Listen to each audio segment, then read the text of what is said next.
दोस्तों, आज हम आपको एक ज्ञानवर्धक और प्रेरणादायक कहानी सुनाएंगे।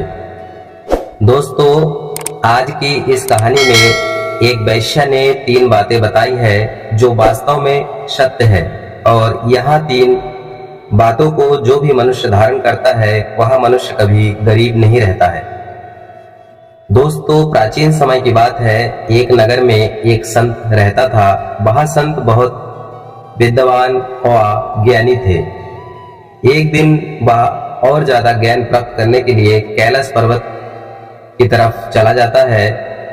कई वर्षों तक कैलाश पर्वत पर रहने के बाद वापस अपने नगर आ जाता है। नगर के समीप एक जंगल में अपना स्थान बना लेता है और नगर में यह हल्ला हो जाता है कि अपने नगर में जो संत महात्मा आया हुआ है वे हर मुश्किल का हल बता देते हैं, हर बीमारी का राज बता देते हैं।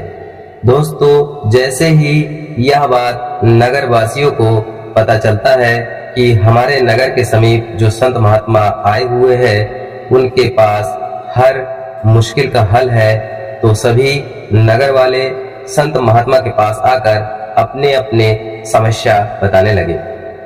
और वह संत महात्मा अपनी बुद्धि, विवेक और सिद्धि से उन सभी भक्तों की समस्या का हल बताने लगे। दोस्तों, एक दिन एक विद्वान पुरुष उस संत महात्मा के पास आता है और संत महात्मा से कहता है कि हे महात्मा, मैं आपसे एक प्रश्न पूछने आया हूँ। हे महात्मा, यदि आप मेरे इस प्रश्न का उत्तर दे देंगे तो मैं आपको महान विद्वान संत महात्मा मान लूंगा। दोस्तों, उसके बाद संत महात्मा उस विद्वान पुरुष से कहता है कि आप अपना प्रश्न पूछो। फिर विद्वान पुरुष अपना प्रश्न पूछता है कि आखिर पाप का बाप कौन होता है। संत महात्मा प्रश्न सुनते ही अपनी गर्दन को नीचे कर लेता है, क्योंकि इस प्रश्न का जवाब उस संत महात्मा के पास नहीं होता है, जिस कारण इस प्रश्न का जवाब उस विद्वान पुरुष को नहीं दे पाता है और मन ही मन सोचने लगता है कि कहीं न कहीं अभी मेरा ज्ञान अधूरा है। यह सोचकर वह संत पुरुष वापस कैलाश पर्वत की ओर चला जाता है। दोस्तों, कैलाश पर्वत पर जाने के बाद संत महात्मा बड़े बड़े महात्माओं से मिलता है और संत महात्मा उन बड़े बड़े सिद्ध महात्माओं से अपना प्रश्न पूछता है, लेकिन कोई भी सिद्ध महात्मा उस प्रश्न का जवाब नहीं दे पाता है। कई दिनों तक कैलाश पर्वत पर रहने के बाद भी जब उस संत महात्मा को अपने प्रश्न का जवाब नहीं मिलता है तो वह संत महात्मा वापस अपने नगर को आ रहा होता है। दोस्तों, जैसे ही संत महात्मा जंगल के रास्ते अपने नगर की तरफ आ रहा होता है तो उस संत महात्मा को रास्ते में एक वैश्या मिलता है। वैश्या उस संत महात्मा से मिलते ही उन्हें प्रणाम करता है और वैश्या उस संत महात्मा से कहती है कि हे संत महात्मा, आप बहुत परेशान लग रहे हैं, आखिर क्या बात है।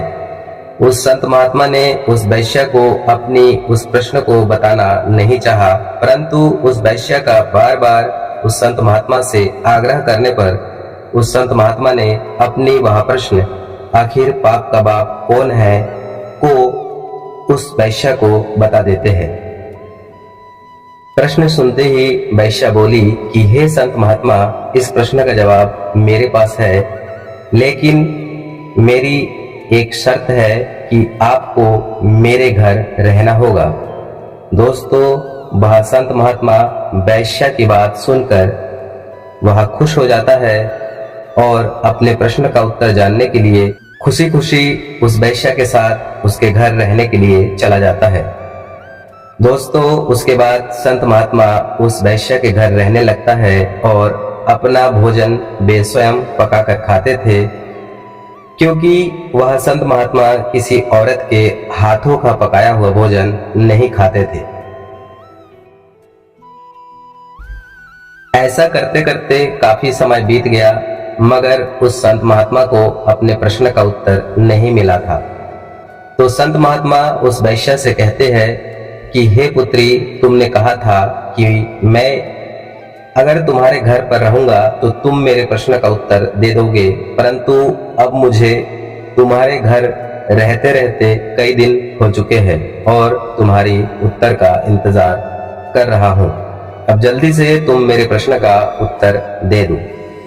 उसके बाद वैश्या बोलती है कि हे संत महात्मा, मैं आपको आपके प्रश्न का उत्तर दे दूंगी, किंतु आपको मेरे हाथों से पकाया हुआ भोजन खाना पड़ेगा और मेरे हाथों का पका हुआ भोजन खाने पर मैं आपको आपके प्रश्न के उत्तर के साथ साथ 100 स्वर्ण मुद्राएं भी दूंगी। संत महात्मा यह बात सुनते ही बहुत खुश हो जाता है और मन ही मन सोचने लगता है कि यह तो बहुत खुशी की बात है, भोजन के साथ साथ स्वर्ण मुद्राएं भी मिल रही है, और संत महात्मा को लालच आ जाता है। दोस्तों, उसके बाद संत महात्मा उस वैश्या के हाथों का पकाया हुआ भोजन करता है। दोस्तों, संत महात्मा भोजन करने के उपरांत उस वैश्या से कहता है कि हे पुत्री, अब तो मैं तुम्हारे हाथों का पकाया हुआ भोजन भी कर लिया हूँ, अब तुम मुझे मेरे प्रश्न का उत्तर दे दो और साथ ही साथ वो 100 स्वर्ण मुद्राएं भी दे दो। यह बात वैश्या सुनते ही संत महात्मा से कहती है कि हे संत महात्मा, आपके प्रश्न का उत्तर आपको मिल चुका है। दोस्तों, उसके बाद संत महात्मा उस वैश्या से पूछती है कि हे पुत्री, मुझे मेरे प्रश्न का उत्तर कहाँ मिला है, जरा मुझे ठीक ठीक से समझाओ। फिर वैश्या बोलती है कि हे संत महात्मा, पाप का बाप लालच होती है और वो आपके भीतर ही है, क्योंकि आप जिस समय मेरे घर पर आए थे उस समय आप स्वयं अपने हाथों से भोजन बनाते थे और खाते थे और सिद्धि को प्राप्त करते थे, किंतु जब मैं आपको यह लालच दिया कि आप मेरे हाथों का भोजन करेंगे तो मैं आपको 100 स्वर्ण मुद्राएं दूंगी, तो आप लालच में आ गए और आप मेरे हाथों से भोजन खाने को तैयार हो गए। तो इसे ही लालच कहते हैं और इसे ही पाप का बाप का लालच कहते हैं। वैश्या की इसी बातों को सुनकर संत महात्मा बहुत दुखी हो जाता है और उस वैश्या के चरणों में गिर जाता है और मन ही मन बहुत खुश भी होता है कि अब मेरा अधूरा ज्ञान पूरा हो गया है और उस संत महात्मा को अपने प्रश्न का उत्तर भी मिल चुका था और उस संत महात्मा को अपनी गलतियों को भी भोगने का मौका मिल चुका था।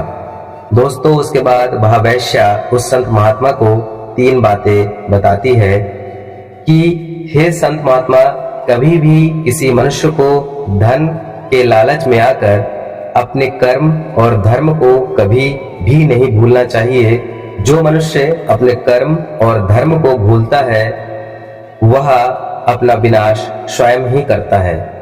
दोस्तों, उसके बाद वैश्या उस संत महात्मा को दूसरी बातें बताने लगती है कि हे संत, किसी मनुष्य को लालच नहीं करनी चाहिए, क्योंकि लालच मनुष्य के बर्बादी का पहला कारण है। दोस्तों, उसके बाद वैश्या संत महात्मा को तीसरी बातें बताती है कि हे संत महात्मा, ज्ञान हमें चाहे किसी से भी प्राप्त हो, उसे हमें गुरु के रूप में स्वीकार करना चाहिए। दोस्तों, यहाँ 3 बातें उस वैश्या ने संत महात्मा को बताती है और इस प्रकार वह संत अपने प्रश्न का उत्तर लेकर नगर की ओर चले जाते हैं। दोस्तों, यह कहानी आप लोगों को कैसा लगा कमेंट बॉक्स पर जरूर बताना। आप अगर इस चैनल पर पहली बार आए हैं तो प्लीज चैनल को सब्सक्राइब कर बेल आइकन को प्रेस जरूर कर दीजिएगा, ताकि हमारी हर आने वाली नई वीडियो का नोटिफिकेशन आप सभी को समय समय पर प्राप्त हो सके। जय श्री कृष्णा।